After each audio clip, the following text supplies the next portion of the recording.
Shalom, devosi Nehemia pasal 6. Pada masa kuno, tembok memiliki peran penting untuk kehidupan rakyat yang ada di dalamnya. Tembok yang kokoh adalah simbol kekuatan, keamanan, dan ketentraman. Hal itu menjadi prioritas Nehemia dalam memulihkan kota Yerusalem. Makanya Sanbalat menyebarkan berita hoaks bahwa Nehemia akan memberontak. Kita lihat di dalam ayat yang ke-6 dan ke-7 mengatakan, dalam surat itu tertulis, ada desas-desus di antara bangsa-bangsa dan Gasimu membenarkannya bahwa engkau dan orang-orang Yahudi berniat untuk memberontak, dan oleh sebab itu membangun kembali tembok. Lagi pula, menurut kabar itu, engkau mau menjadi raja mereka.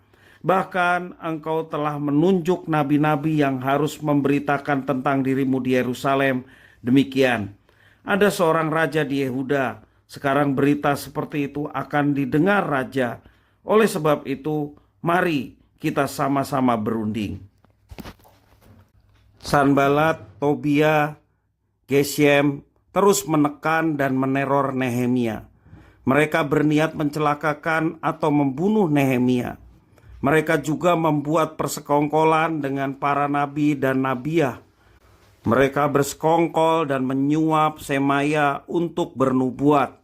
Namun demikian, Nehemia tidak gentar dengan teror dan ancaman yang menakut-nakutinya. Hambatan dan ancaman terus meneror kehidupan Nehemia. Namun Nehemia memang seorang yang gigih, tekun, dan mengandalkan Tuhan.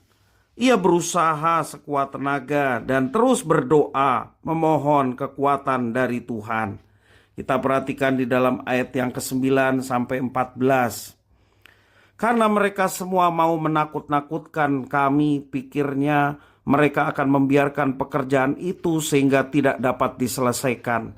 Tetapi aku justru berusaha sekuat tenaga. Ketika aku pergi ke rumah Semaya bin Delaya bin Mehetabeel, sebab ia berhalangan datang, berkatalah ia, biarlah kita bertemu di rumah Allah, di dalam bait suci, dan mengunci pintu-pintunya, karena ada orang yang mau datang membunuh engkau. Ya, malam ini mereka mau datang membunuh engkau. Tetapi kataku, orang manakah seperti aku ini yang akan melarikan diri? Orang manakah seperti aku ini dapat memasuki bait suci dan tinggal hidup? Aku tidak pergi, karena ketahui benar bahwa Allah tidak mengutus dia. Ia mengucapkan nubuat itu terhadap aku karena disuap Tobia dan Sanbalat. Untuk ini ia disuap supaya aku menjadi takut lalu berbuat demikian, sehingga aku berdosa. Dengan demikian mereka mempunyai kesempatan untuk membusukkan namaku sehingga dapat mencela aku.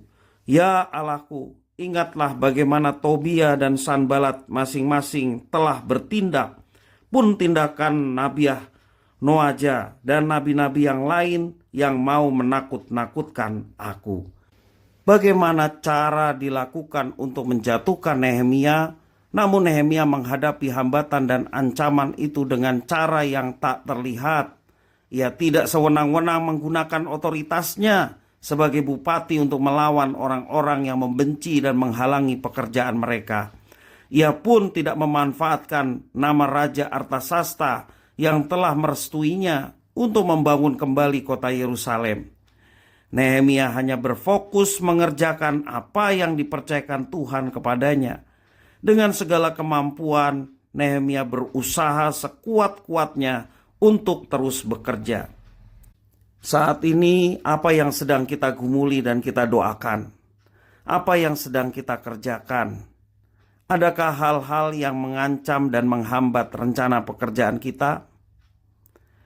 Marilah kita terus berusaha sekuat tenaga untuk menggali dan memberdayakan semua kemampuan yang ada pada kita. Mari memohon kiranya Tuhan memampukan kita agar kita tak gampang menyerah menghadapi tantangan dan ancaman yang ada di sekitar kita.